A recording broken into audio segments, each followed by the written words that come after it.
You know, there's this old retail axiom that I keep coming back to. It's the idea that inventory is a liability, but your customers, they're an asset.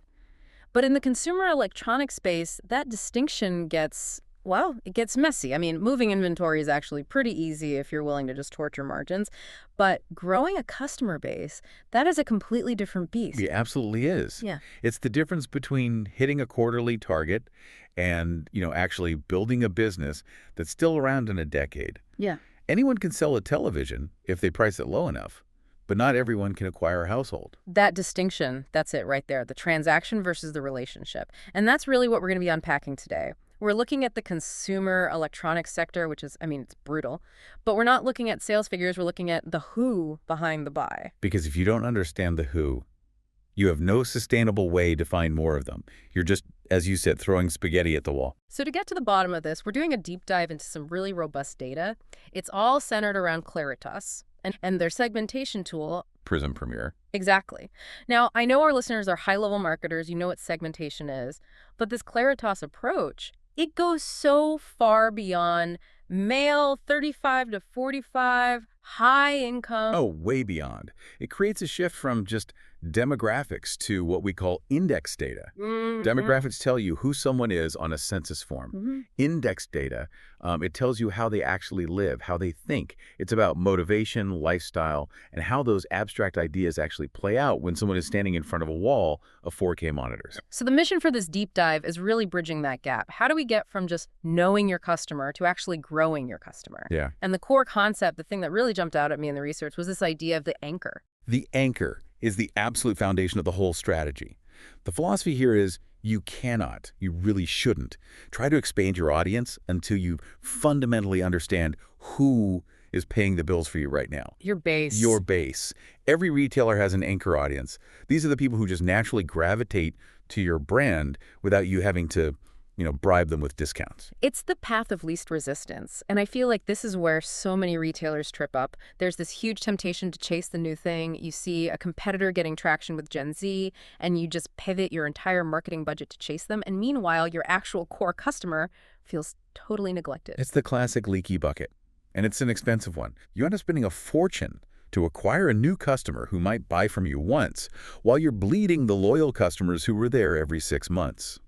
The strategy we're looking at today is about securing that anchor first. You have to know them inside and out, so well, in fact, that you can identify what we call adjacent segments. Adjacent segments.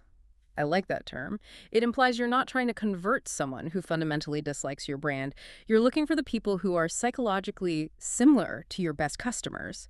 They just haven't walked in the door yet. Precisely. You're not reinventing the wheel. You're just making the wheel a little bit bigger. But to do that, you have to look at the data.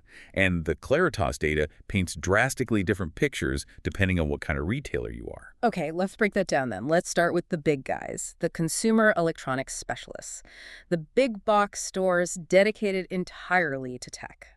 When you run the Prism Premier data on them, who's the anchor? You see a huge index with segments they've labeled young digerati, movers and shakers, and networked neighbors. Young digerati. I mean, that's a very evocative label. It implies that tech isn't just a utility for them. It's part of their identity. That is the crucial insight. For these groups, being the tech person in their social circle is part of who they are. They're affluent, they're connected, but the most important thing is that they are research-driven. So these are the people who have watched hours of YouTube reviews and read every single online review before they even think about getting in the car. They probably know more than the sales associates. They know the refresh rates, the panel types, all of it. So when they walk into a specialist retailer, the transaction isn't really about education. It's about validation. Yes, exactly. They're looking for a peer. They want to confirm that the decision they've already pretty much made is the right one. They just want someone to nod and say, yep, that's the best choice for your rig. See, that changes the whole strategy, doesn't it? If I'm running one of those stores, I don't need sales tactics. I need real expertise on the floor. If a young digerati shopper walks in and the associate just starts reading the spec sheet off the box, you've lost them. You've insulted them. You have. The strategy here has to be about an enhanced in-store experience. It's about smarter associate training. The staff has to speak the language. And the marketing has to match. You can't just shout low prices at this group. No. The content needs to reinforce that they're making a high-performance choice. The messaging is about confidence. It's, you're smart, you know your stuff, and we're the place that gets that. Mm-hmm. You are selling them on their own identity just as much as you're selling hardware. Okay, now let's contrast that with the mass merchandisers. The big retailers where you can buy a gallon of milk, a set of tires, and a 60-inch TV in the same trip. I'm guessing the young digerati are not the anchor there. Not at all. And this is why a generic tech marketing strategy just fails. Mass merchandisers index high with segments like country squires, traditional living, and middle America. Just from the names, traditional living, you can tell the motivation is completely different. For this customer, a computer isn't some portal to a digital lifestyle, it's an appliance. It's a toaster. It's a refrigerator. It has a job to do. Pay the bills, let the kids do their homework. They don't care about the refresh rate. They care about whether it works. So if you try to use that specialist strategy here, if you start talking about overclocking or color accuracy, you're not validating them. You're just confusing them. And confusion creates anxiety. For the mass merchant shopper, technology is often a source of stress. They're afraid of buying the wrong thing, afraid of overpaying. So the growth strategy here is simplification. But, I mean, is there a risk of oversimplifying? Do you leave money on the table if you don't try to upsell them? It's a valid concern, but the data really suggests that for these segments, the friction of just having to choose is the bigger barrier. If you offer them 10 different HDMI cables, they might just walk away. But if you offer them one and say, this is the one for your TV, they buy it. So clear bundles are the win. Huge win. Here's the laptop, the mouse, the case, one price, it works. Yeah. You remove the friction. The message isn't about performance. It's about reliability and value. It's fascinating. We're talking about the exact same physical products. A Samsung TV is a Samsung TV, but the psychological wrapper around it has to be completely opposite. That is the power of using index data. It stops you from treating consumer electronics like it's one single thing. Speaking of things that aren't a single thing, we have to talk about the warehouse clubs. This is one of the most interesting battlegrounds. From the outside, Costco and Sam's Club, they look identical. Concrete floors, pallets. A lot of marketers make that mistake. They lump them together, call it the warehouse channel. But when you look at the Prism Premier data, the profiles are fundamentally different. Treating them the same is a massive missed opportunity. Okay, let's peel that back. Start with Costco. Who are they? Costco has a very specific anchor. They over-index heavily with affluent segments, Winner's Circle, Upper Crust, and Money and Brains. Winner's Circle. So we're talking high-income, high-education households. Very high education. And that really drives their behavior. They're brand aware, they're quality driven. But here's the nuance. They're not shopping at Costco because they're broke. They're shopping there because they're smart with their money and they're busy. This is where that idea of curation comes in. Not in the artsy sense, but as a time saver. Exactly. The upper crust shopper doesn't want to look at 50 different blenders. They want Costco's buyers to have already done that work for them. They trust that if Costco puts a blender on that pallet, it's the best value for money option out there, period. So the limited assortment, which you'd think is a weakness, is actually a feature for this specific demographic. It signals confidence. It signals the homework's been done. Yeah. So the strategy at Costco is all about premium bundles. This is the top-of-the-line model, and we've bundled it with the extended warranty. The price might be $2,000, and that's fine, as long as the value is undeniable. Okay, so Costco is the executive choice.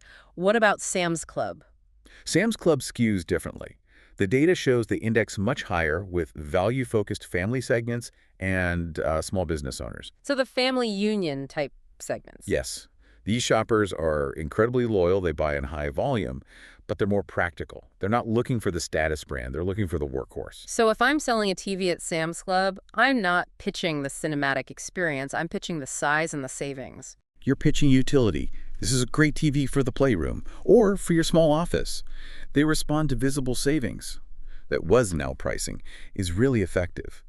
And they want a broader assortment because they have very specific practical needs to fill. It just highlights the danger of copy-pasting your strategy. If you take that high-end, trust us message from Costco and drop it in Sam's Club, you'll sound elitist or just too expensive. And if you do the opposite, if you turn Costco into a bargain basement, you erode the trust of that Winner's Circle segment.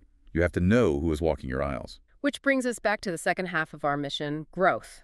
We know you need your anchor, but how do you use this to actually grow? Because, knowing is passive, growth is active. This is where we have to talk about measurement and the shift toward AI, because Traditionally, how do retailers measure success? Volume. Right. Did we sell more units this quarter than last quarter? Exactly. It's a blunt instrument. It doesn't tell you who bought the units. Right. Prism Premier lets you look at the composition of that growth. If sales went up 10%, was that because your loyal country squires bought more? Or did you accidentally run a promo that just attracted bargain hunters who will never come back? Or, and this is the holy grail, did you successfully attract that adjacent segment we were talking about? Precisely. You have to track which segments are growing, which are plateauing, and which are new. It's the only way to know if your strategy is actually sustainable. But that's the problem of scale, right? We're talking about millions of customers. A marketing team can't manually sit there and sort people into buckets and write them all individual emails. Physically impossible. And that is where AI stops being a buzzword and it becomes a growth multiplier. I like that framing. A multiplier, not a magic wand. It takes this incredible static map of data from Claritas and turns it into a GPS. It allows for personalization at scale. So practically speaking, what does that look like? It means the AI can look at the Prism Premier data and start predicting behavior. It can say, okay, this customer looks like a young digerati. Based on that, we predict they'll be interested in this new gaming monitor. And it can do that for millions of people at once, in near real time. And it can match the content. So for the young digerati, the AI makes sure the email emphasizes specs.